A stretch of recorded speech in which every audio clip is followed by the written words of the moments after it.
Hello and welcome to our Thursday, February 5th Rotary meeting.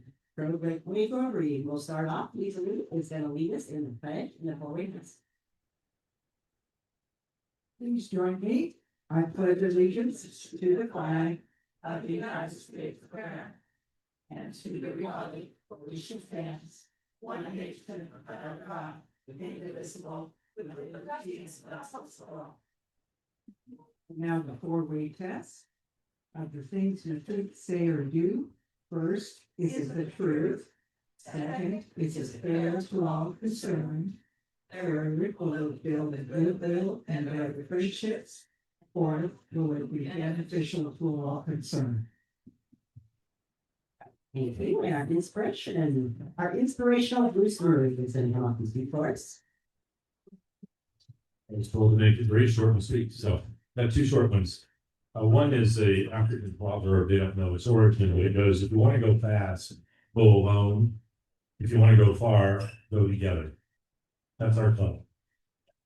So it's the 250th anniversary of our Declaration of Independence, so I found a Thomas Jefferson quote, which I like. I'm a great believer in luck, and I find the harder I work, the more I have of it.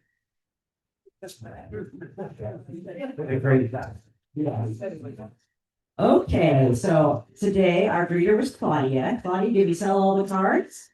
Oh, yes, all gone. So we don't have any visiting Rotarians that are signed up. Is there anybody who wants to visiting Rotarian? I think we have somebody to introduce non-Rotarian or Rotarian. No, these are new members. Hi, I am Melody and Scott Swanson, who I met at the Aqua Gym, at the gym, yes. And they are interested in learning more about our club, and hopefully they'll be members.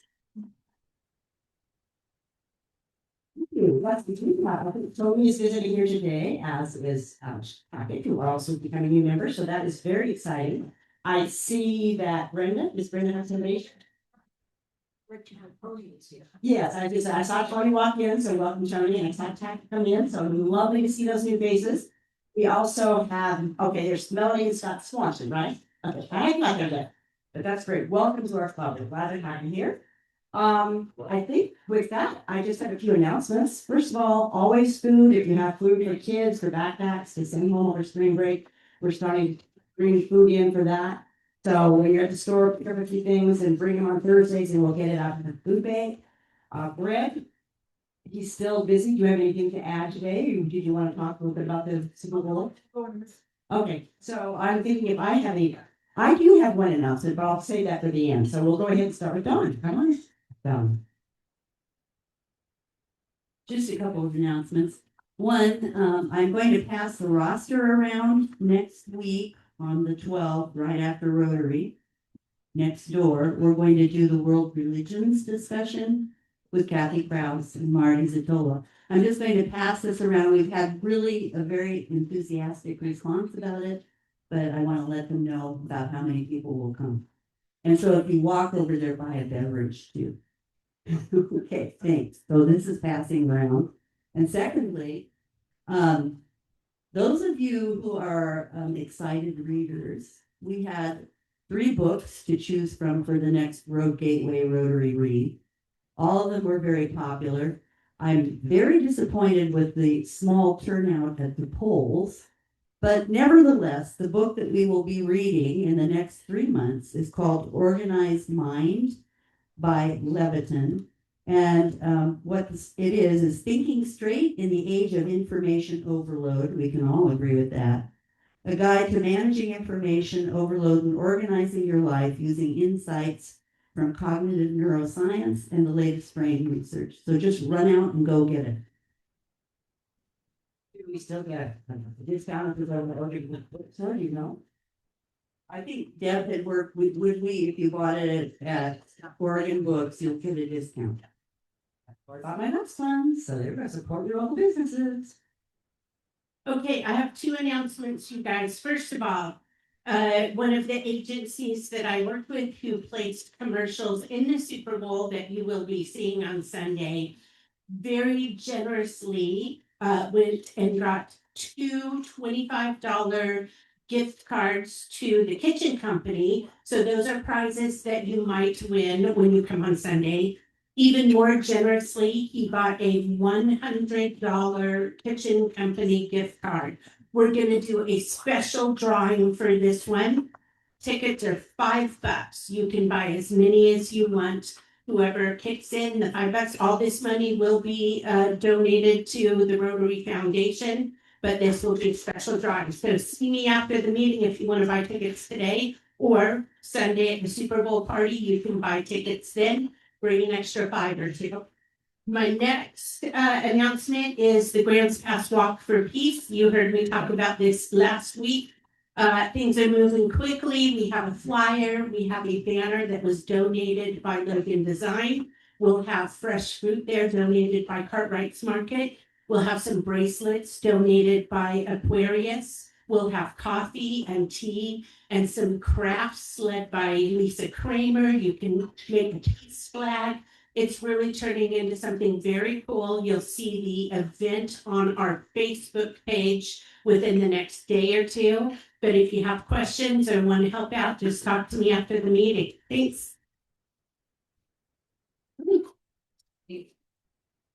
Thank you, Jane. Dawn, I would have voted, but I was too disorganized. Something. News about our Super Bowl watch party, if you didn't see it in the paper. The album of the year was from Bad Bunny, who is the halftime show at the Super Bowl. So, also, Jenny didn't mention, but some of the local ads start at 2:58 p.m. So before the game starts, they can actually pick the time that the ads are going to air. So if you want, your drawing for the door prizes that come with the advertisements that you pick up the slips for when you arrive, you'll get one national ad and one local ad. If your ad shows from the time you arrive, this is a little change in the rules, from the time you arrive until the ad break after the game is over, then you can go pick up a door prize from the wonderful selection we have of door prizes. So you might want to arrive by 2:58 to start getting some of the local ads. I think that's enough. Okay, well, we have 4 squares left. Some people have been very generous, saying they don't need a square, they're just going to donate. So that leaves more incentive for the last few people. We have 20 more members that we need to donate $25 to the annual fund share to become an E-Ray club. So we'll stay on it. And if we don't sell those, quote, so we don't have those donations and have those squares claimed, they will be door prizes at the party. This is a reminder to those who volunteer to come and help meetings set up for the Super Bowl party. But we're setting up on Saturday, not Sunday. Saturday at 11 o'clock at the museum. So whoever, I know a few people volunteer. Thank you. Great. And here goes Zara too. This is for you. Bring to the Museum of Art. Okay, I have a couple of announcements. First of all, one of those wonderful students who was here last week for with Lois McMillan and dropped off some flyers about host families for the American Exchange. So this is information if you're interested in hosting. It's July 1st through the 8th, I believe. If you're interested in hosting anybody from somewhere in the country to come stay, I will tell you I did it last year. It was a lot of fun, and I tell you, they had a lot of fun in Southern Oregon. You just are amazed at what they can do. So they loved it. They need hosts. It's for like the 7 days, but they're gone most of the time. So anyway, if you need a flyer, there's a couple more left up here. So that's something if you're interested in that. I also, because I really do plan, I'm hoping as spring comes and we're get outside more, that we will do some street cleanups. I have a downtown on D Street area that kind of goes down by the bus hub. So D Street before the 4th and 9th, That area, I've also got an area behind Winco, because I walk that area all the time and it is garbage. So if we wanna have a competition to see who can pick up the most garbage, let me tell you, we can win big there. So I'm hoping to get more outside as spring comes, and I'm hoping that we'll get to be able to work to do some planting of trees. I want to order some t-shirts for us. So I thought it'd be kind of fun to have t-shirts that said Rotary, People of Action. And this shows my technical skills. She looking for sent me the Rotary People for Action, and I printed them off, and I went and grabbed it and went, oh, whoops. So he explained to me how to do it for next time. But basically, it just says Rotary has the wheel and it says People of Action. So that's what we're trying to do. We're going to order them on a bright green, because that way you are actually seen outside wearing them. Once again, it's to let people see that Rotarians are people of action and are out there doing things in our community. So I am going to send something around, see if you're interested in signing up for a t-shirt, because we want to make sure that there's an interest. I know I am, but I'll send this around. If you knew what kind of gauge of what kind of size you would wear, so we know what size to order. Go ahead, Jim. What's they gonna cost? $15 is what we're going for. So we're going for a $15 t-shirt. So I'll send that around if you're interested. There's a pin that goes with it. Thank you. So those are my announcements. And without further ado, I think we can go ahead and jump into our program. Kelly are going to do this introduction, so I'll let Kelly come up and introduce our speaker.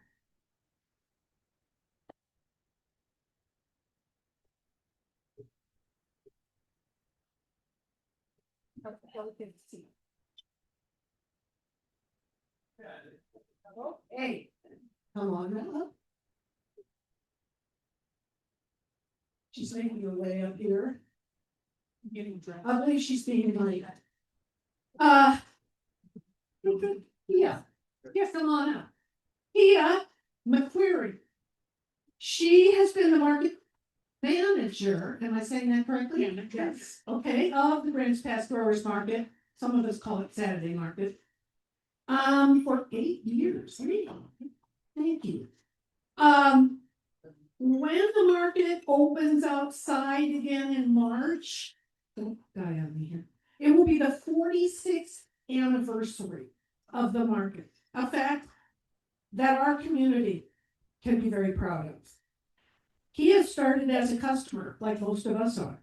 And she met a bunch of OSU people, is that right? Extension people. And that's how she began this journey into being who she is now. And from that, which by the way, what I said is basically quoted from the Navigator. One more reason you need to read Steve's wise words. And so Kia, I'm going to pass the mic over to you. I think I have this one. So Oh, you're all mic'd up, that's right. Okay. Right. Thank you for having me. Yes, 46 years. It's something that the community can be proud of. I can give a little information at the beginning of the market. We still have 3 vendors in market that I'm not going that were part of the founding members. So there's Manny of Lawrence Family Farm, does the wooden spoons. There's Ed Brett, and he does B&D Gardens. He has the beautiful flowers from the spring all the way through. They do early bloomers all the way through to late perennials. And third one, I think there's only 2 there. There's one is no longer in market. But that shows quite the support that the market gets. And we're very, very proud of that. It started in 1980 at the fairgrounds. And it was a dirt parking lot. There is nothing there. You'll remember Marty, she was part of the force behind it. Joan Lopez, who's still around, Marty's still around too. And Mandy from Lawrence Family Farm says, we just put a blanket out on the hood of our trucks and sold off of that, and that was it. And there was a couple of years there, and then they moved to where the Bank of America is now, well, it's not Bank of America anymore, is now between 6 and 7. And so that they started settling there for a couple of years. Then they moved over to Fifth Street, sold there for a couple of years, and that's when a whole group of them got together and said, we're tired of moving. We're gonna petition the city and buy this lot on Fourth and F Street. And it was the dirt lot, back to the dirt. And they negotiated with the city, they negotiated with the state, they got funding. And then the vendors themselves and some community members put in the electricity and put in the water lines and planted the trees, and it was quite the big project for 2 years. And then the city said, okay, we'll asphalt it. And that was their contribution. And that's what we have now, and we have actually been there for 26 years. So after a little bit of moving around, it was a lot of fun with them, and we now have 100 vendors who rotate through. We have our core vendors that are with us all year, and these are the farmers. Our motto is farmers first, and we grow what we sell. So there's no outside the 5 counties, surrounding counties, of just big county. Nothing outside of that. We keep it, everything is local and handmade from our own area. Years ago, the vendors got together and made a cookbook, and it's all vendor supply. I only brought one for you to see, but they're for sale at market if you care. And it's just got all kinds of interesting little information on it and a blurb about the market, like that. It says on the card that I handed out, during the heavy season, the tourist season, of which we're very proud of, we get people from all over, not just the Oregon or California. People, we get customers from Europe, from Germany, from South America. They come through from all over the United States, and we have been complimented on the market each and every time. The market in 2018 won Oregon Best Rural and Urban Market in the state of Oregon, over 36 other markets. Hopefully again, we can be proud of. As it was introduced as, I started off as a customer and then met a couple of lively OSU Master Gardeners, and they're quite a group.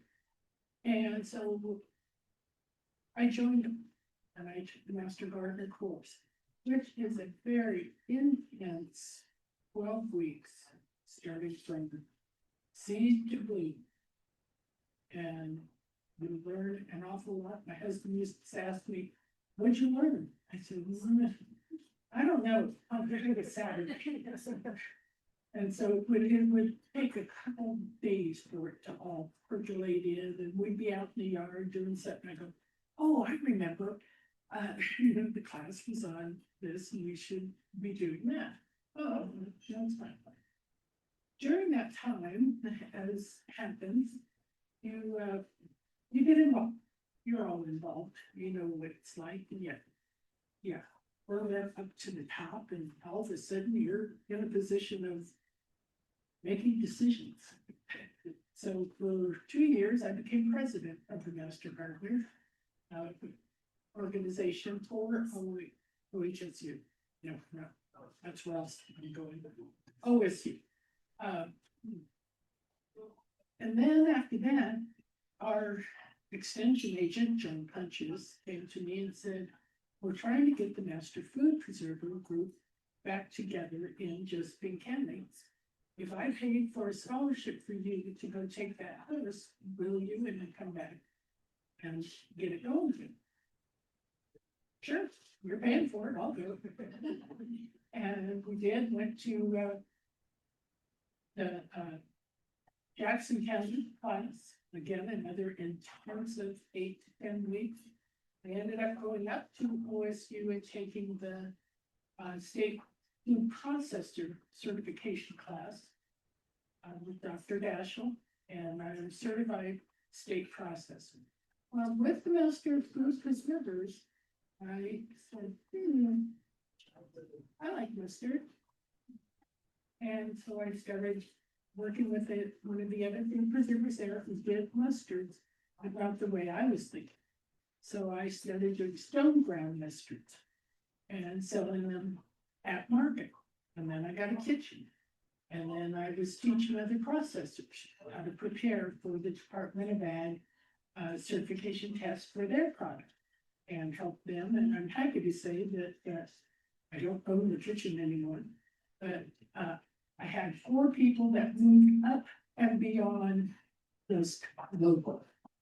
And they had to get bigger and they had to go to actual bottles, and their product is now outside of Oregon, sold all over. And you have Joey's hot sauce here.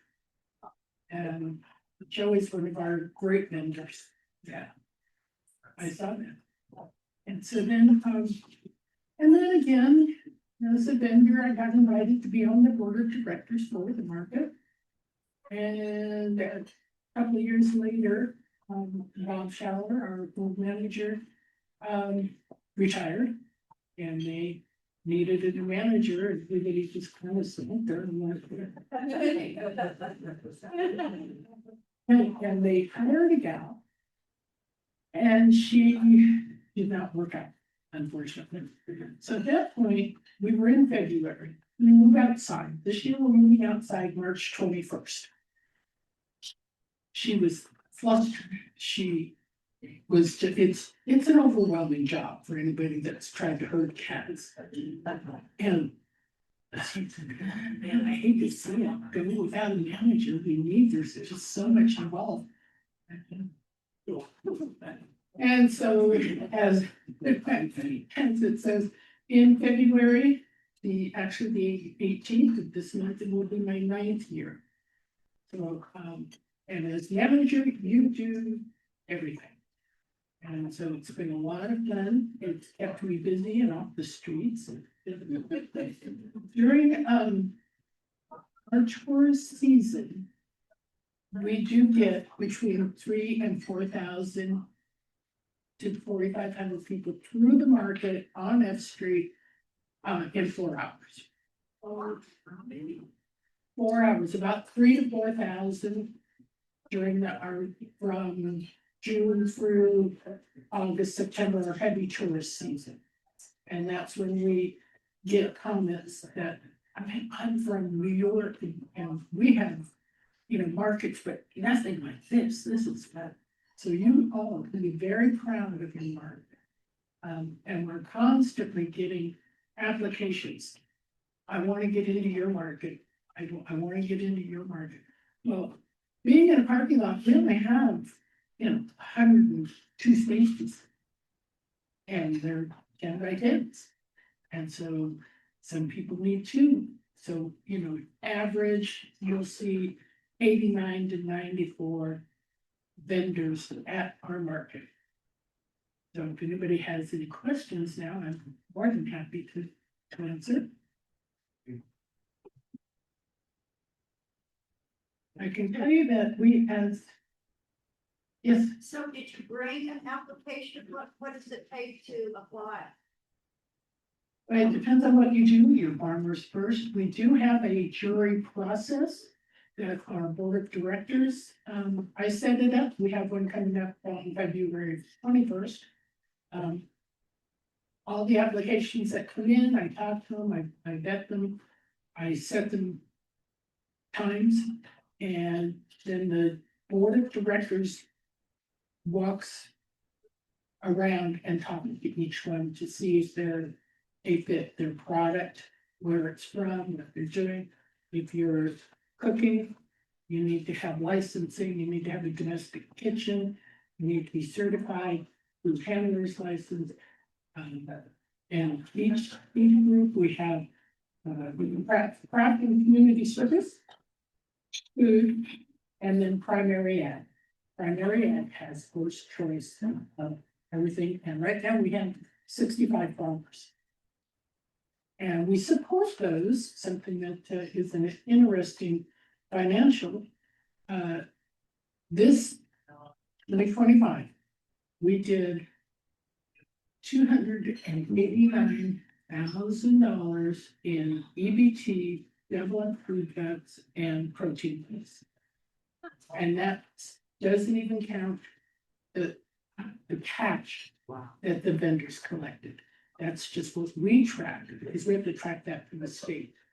So I know that number, and we don't touch what the cash that the vendors make. That's theirs, that's none of our business.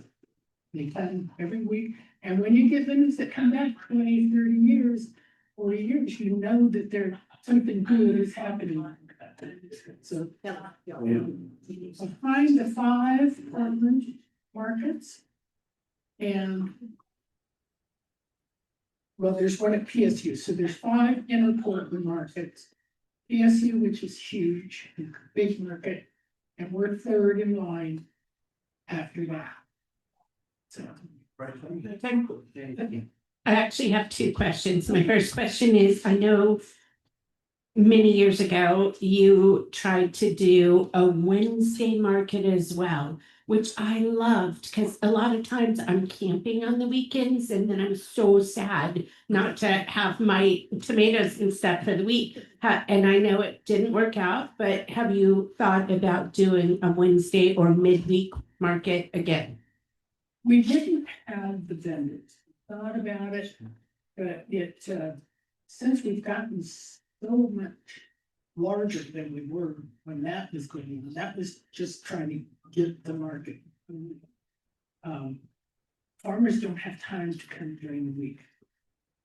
That would be the biggie on that one. I get it. It makes me sad though. Okay, one more really quick. A CSA box.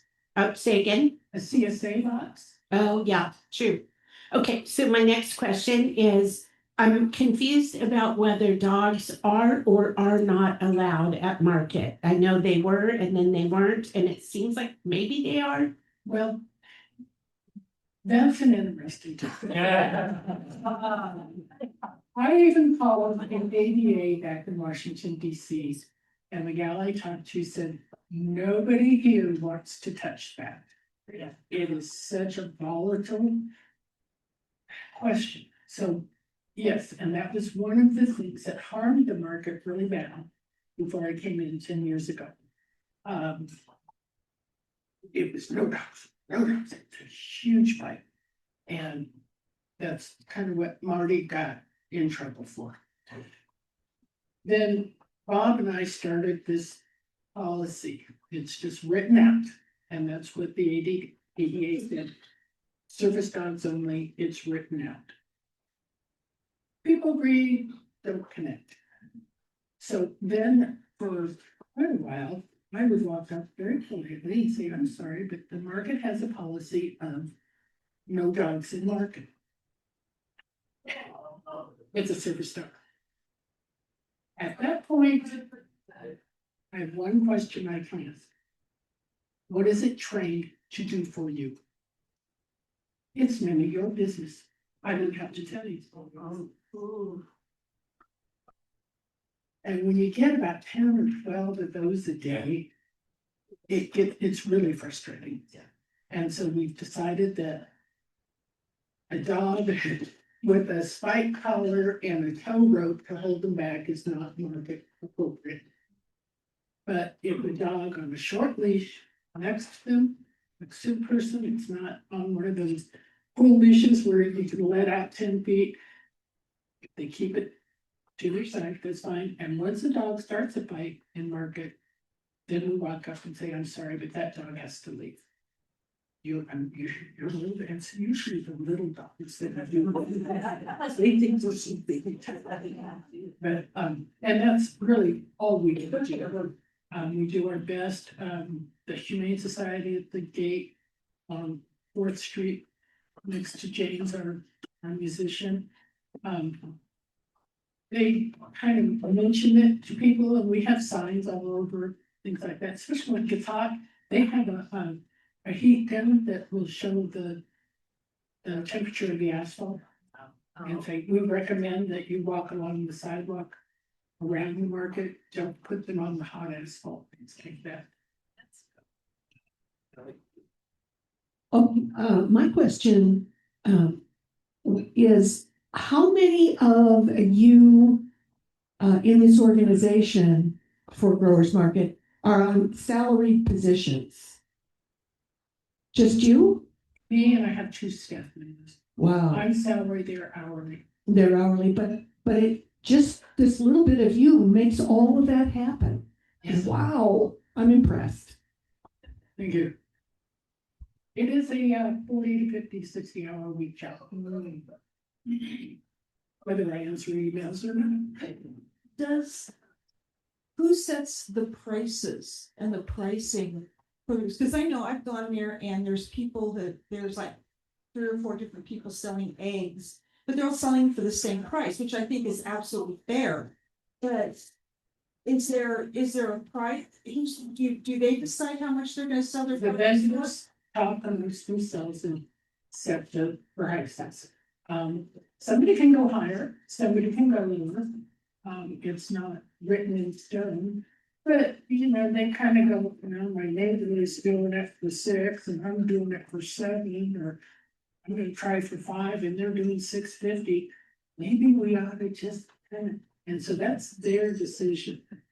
I rarely get involved in vendor pricing.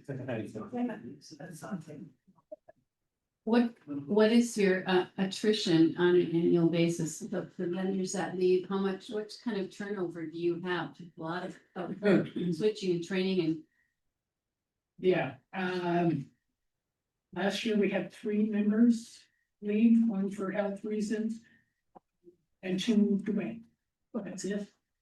Wow. At our winter market, there is a waiting list just to come in because we dropped from 100 spaces down to 75 at Fairgrounds.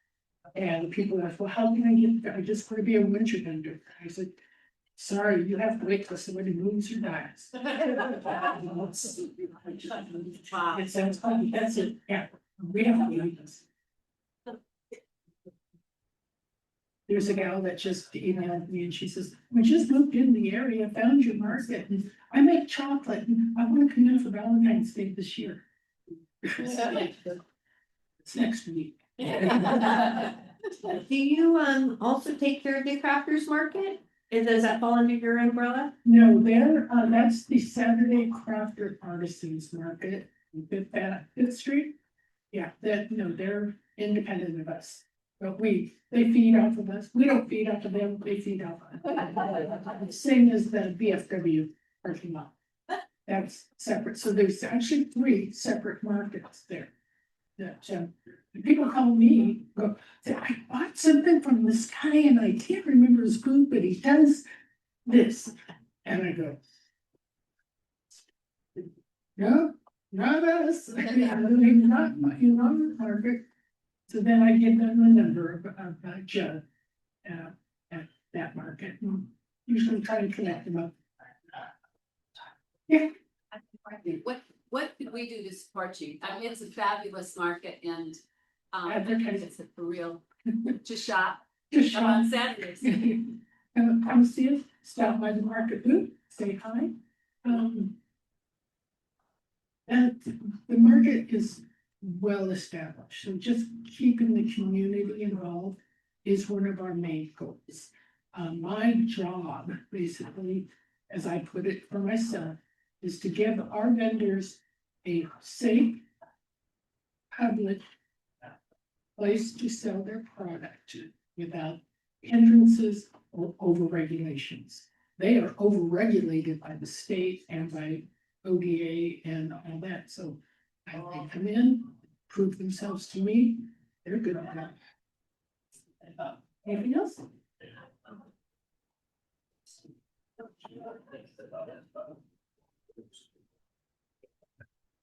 Well, I have a question about, like, do you have space for like, groups? Like sometimes you see the Humane Society down there doing something, or say if the Rotary wanted to come down and promote the Rotary, do something, do you have some temporary spots like that that you allow to happen?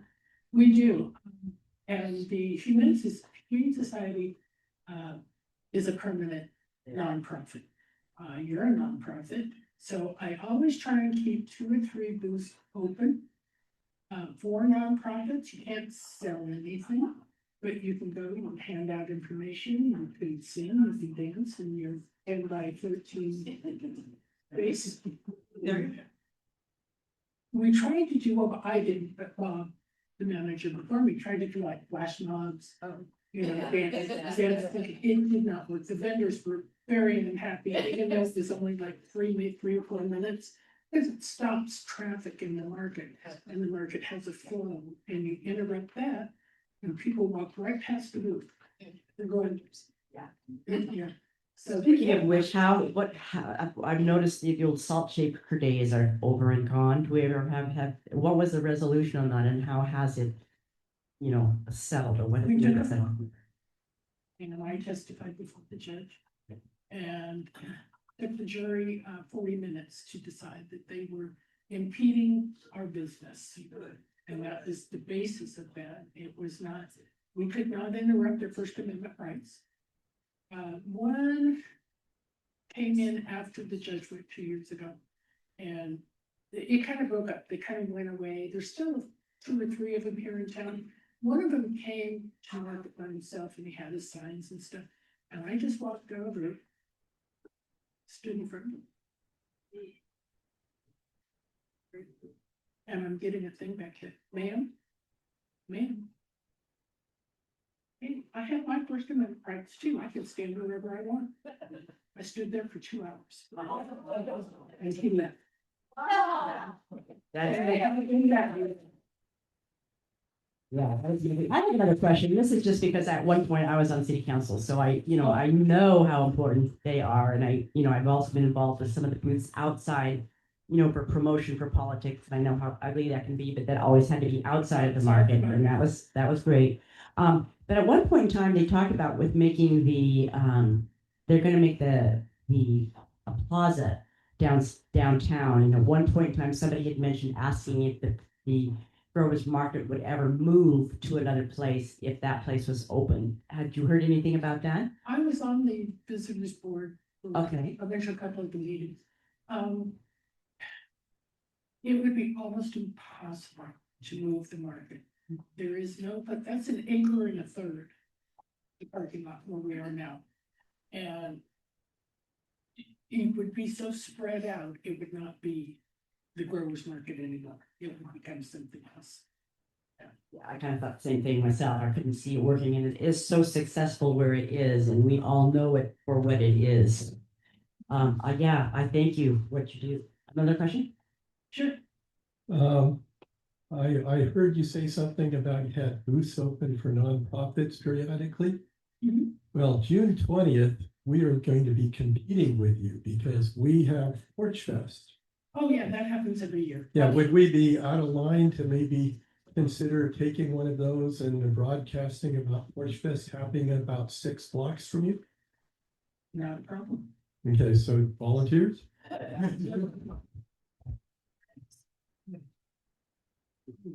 Oh, yeah, and, Boat Neck.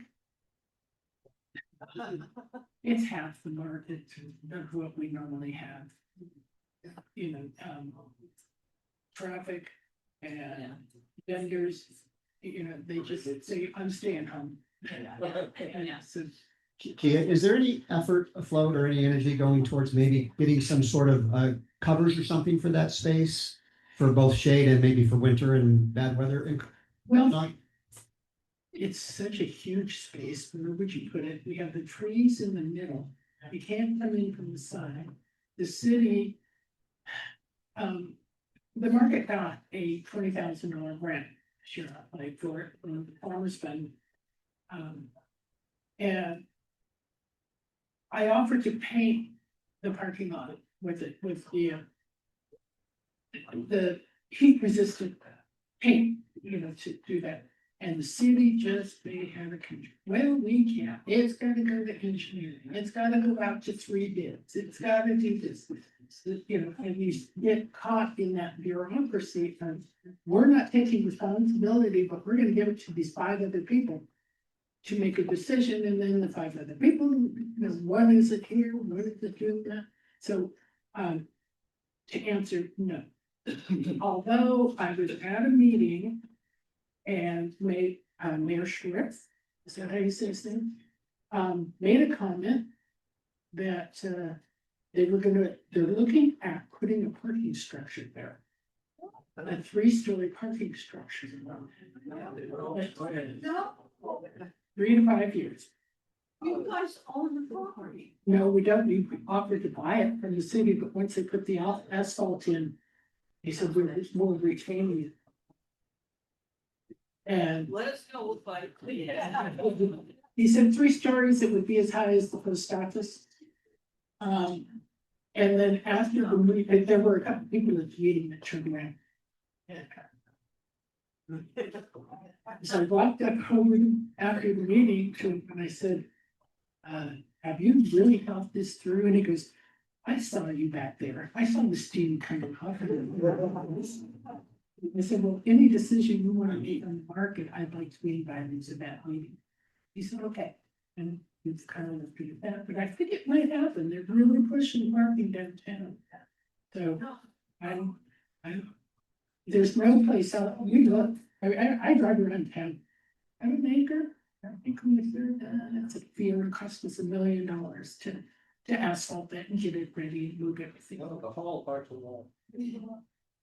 I would like Napa. With Napa now, but it was Chet's. But I wasn't in a position on the board then to really push for that. I would have. 2 more questions in time. Oh, okay. Yeah, you said the nonprofits can't sell anything, but when Rotary was doing the duck derby, we used to sell ducks.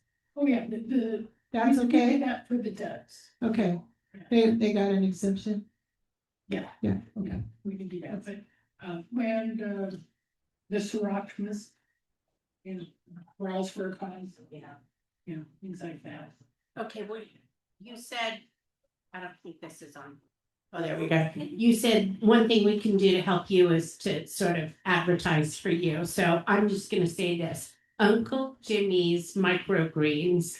I can't get through the weekend and the week without them. They are the best microgreens ever. I cry when he's not there. He tells me in advance, so he's not gonna be there this weekend and I'm crushed. But you guys, if you want some amazing broccoli microgreens, go see Uncle Jimmy. Thank you very much. I would also say my grandchildren will come down to the Vegas. I mean, and that's why they're always there because they always come down for Boatnick, and they stay at the parade and watch for about 10 minutes, and then they want to go to the market to get those donuts. So we are known throughout the state. So thank you for running that and doing all that you've done. So thank you for joining. You bet. Okay. Yeah, so much. Very interesting. All right, and I do believe it is Dawn. Dawn around here somewhere. She is our Sergeant of Arms. I'm sure she has something very interesting for us today. And everybody get out there happy butts because we're all trying to be happy today, even though there's this nasty cold going around. I think I got it from Steve at our board meeting over the Zoom call. But somehow I managed to get it, but I'm moving up. That's good. Kia, thank you very much. I love the market, so it was good to hear a little history that I didn't have before. And yes, my granddaughters used to go there, and it was always to get the donuts with the most number of sprinkles. So there you go. I thought I would start out too by saying, all right, what are some of my favorite non-vegetable things when I go to the market? First of all, I will wait in line as long as it takes to get my weak baguette. If Rise Up bread is just the most amazing, and I always feel very French when I'm doing it. As a matter of fact, there used to be a French woman who would take your money, and one time I said, I would like un baguette, and she looked at me and she goes, it's une baguette.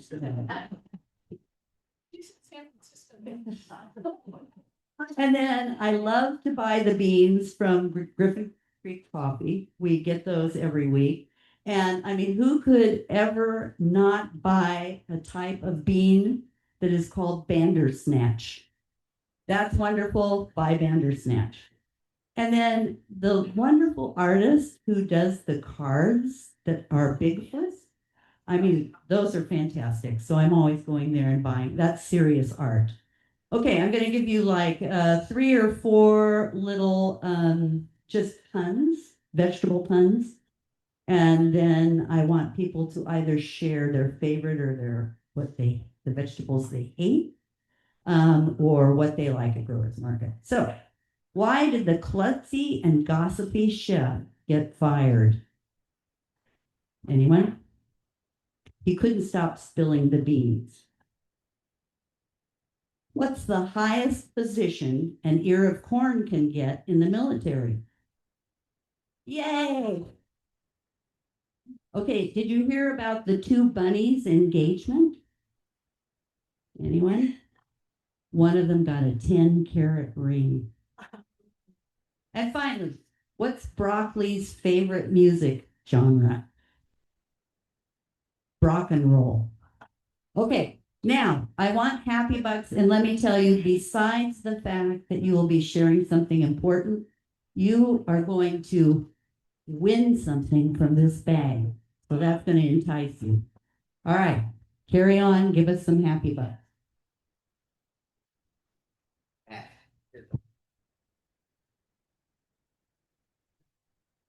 Rise Up bread, their 99.9% gluten-free bread is the best, half. And it's, and also, I think they probably have the longest line out of anybody there. My vegetable story is, I think it's celery, if I'm not pronouncing it right. That showed up in our refrigerator. I have a son who's like nuts about vegetables, and I thought, what? It doesn't look very appetizing. It doesn't, I don't know what you should do with it. Well, when you cook it down, it's like magic food. I'm hooked. What's it called? Celery. Never take a bag. Take it back. Okay, I'm happy because we've had so much sunshine. So much sunshine recently that I've actually been out weeding my front yard. And I'm gonna do it this afternoon too.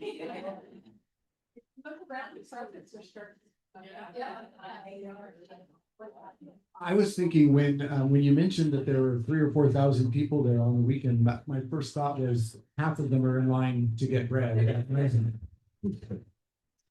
I have Happy Bucks to welcome Zara's guests who are also in my water aerobics class at Club Northwest. And then to thank our presenters, because that was really very interesting. Yes. We'll have Happy Bucks because the old-fashioned daffodils that came from Hugo are now budding up and getting ready to do their thing.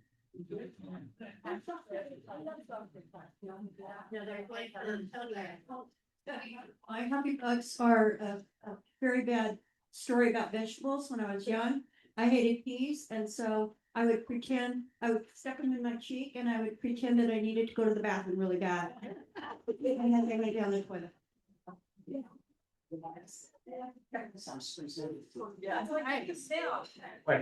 I think some of us still do that.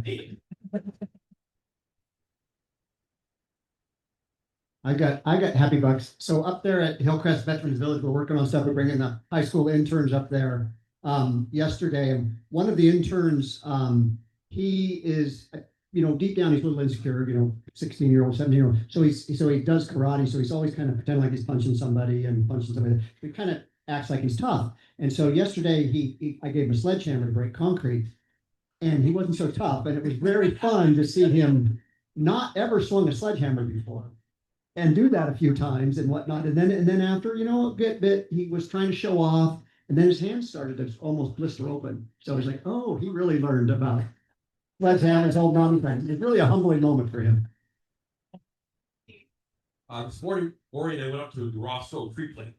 And, it's the 27th big annual tree plant that he's had except during COVID. But, you just feel bad out there. This weekend is also the 57th run of the International 500 Snowmobile Race, which he helped start in Sault Ste. Marie, Michigan. There's about 113 inches of snow this year. And it's 15, I think it was 15 below zero for the I-500. But just two events that he had in his life that really just kept going with the ongoing time.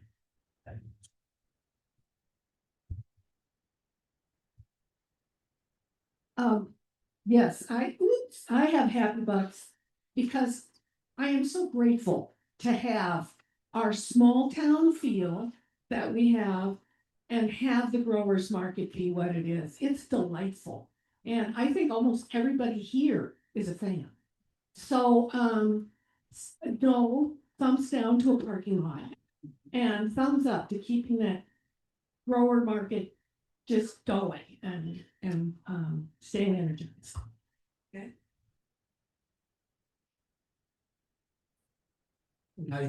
I did something really, really wrong last week. I cut Happy Bucks short on time, so yeah. I found out that was a no.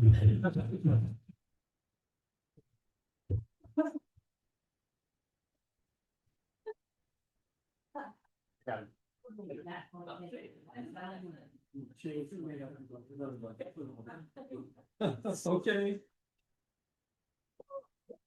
Well, I'm happy because last Friday, Judy Basker went to Evergreen Bank with me and we closed out the grants account for Cozumel by sending all of the money to Mexico. And so now we got authority from Rosetta Mendoza, who's the TRF chair for District 4195, to send it down that way. We've had a few months trying to figure out how to get it there because in Mexico, there's a 30% tax on incoming funds that are wire transferred in. And if I'd sent it directly to the club, they would have had to pay a 30% tariff off the top. Well, we've got around that, and now they got the money, and now we can finish out the grant.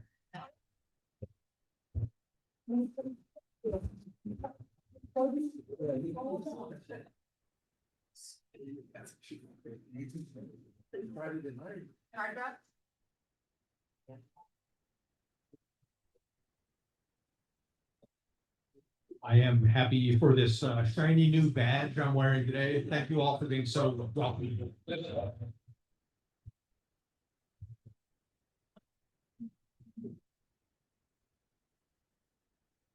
And I have Happy Bucks. I just talked to my sister yesterday, and she's going down to Mexico for 2 weeks for a long needed vacation. She's been working at a bank, Umpqua, which is now Colombia, I guess, and it's just been a nightmare for her. So she's going down to Cozumel, Mexico. So I've got to get the address. So she's kind of excited to go check it out for me. So she'll take some pictures. So I'm very excited about that. And I am so thankful for you, Kia, because I cannot, how much I love that market. And what, as a person on the city council, I will fight against that parking lot. They've been talking about that parking lot for years. I will tell you, they've been talking about it. There's some people, I mean, that's one of the most notorious things they talk about. We need parking, we need parking, we need parking. And I know downtown merchants get very frustrated at people who go and park in a place more than 3 hours. And sadly enough, it's oftentimes the people that are working downtown. So they do have a parking problem downtown.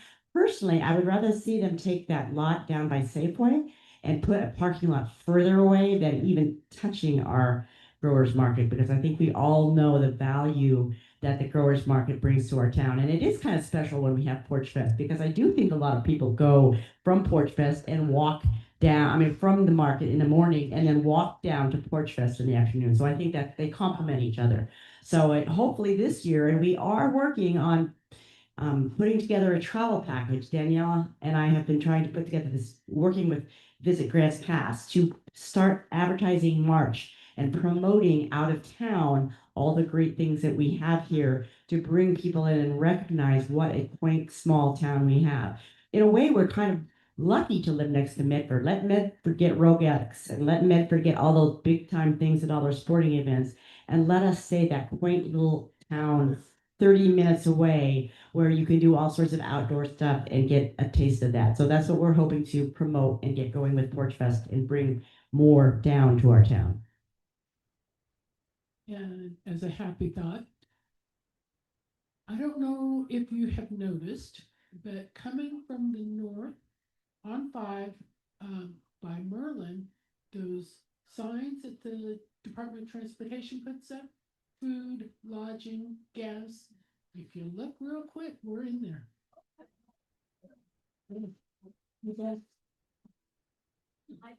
Okay, I'm gonna have you choose a car. We do it.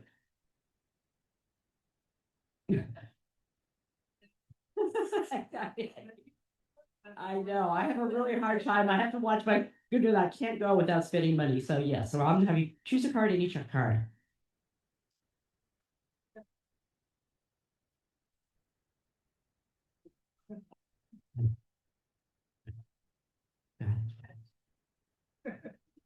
Turn it upside down. There we go. It is a 5 of spades. 5 of spades. Well, there we go. Thank you very much. So thank you very much. And let's see what I've got here on the. One other thing I was going to say, I was talking last week. Some of us went down to on Thursday night to the line dancing, and it was actually fun, but it was kind of funny because it was a social for the people who do line dancing all the time. So we were there, and of course, we were all beginners, and there were no beginners. So we did our best to keep up. We had a good time. I will tell you that they do have now 5:30 to 6:30. This week will be a beginner class, and then 6:30 to 7:30 is a class for the more advanced. And I'm going to go back. I don't know if I'll go back tonight because I kind of have a cold, but I'll tell you another place I went to.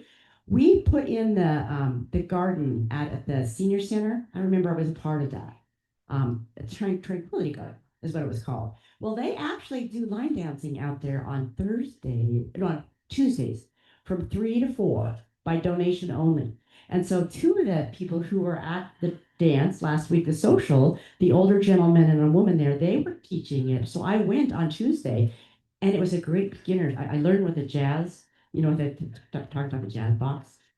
Yeah, jazz box. They went through it and they had an easier one and then they go over and over and over until you really got it. So if you're really interested in line dancing, which I personally am, I think it's a great activity. I saw my heart rate go up real fast that night. So if you're interested, they are running a beginner's class 5:30 to 6:30. And if you're interested in just learning some steps, if you're available on 3 o'clock at Tuesdays, go down to the senior center, and it's by donation only. It's kind of fun.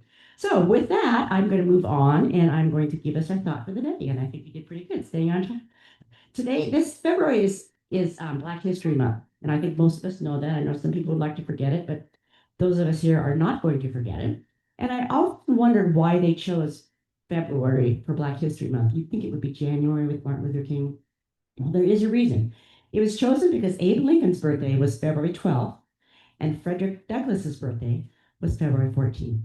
So between the 2 of those, they thought that was a great time to have February be Black History Month.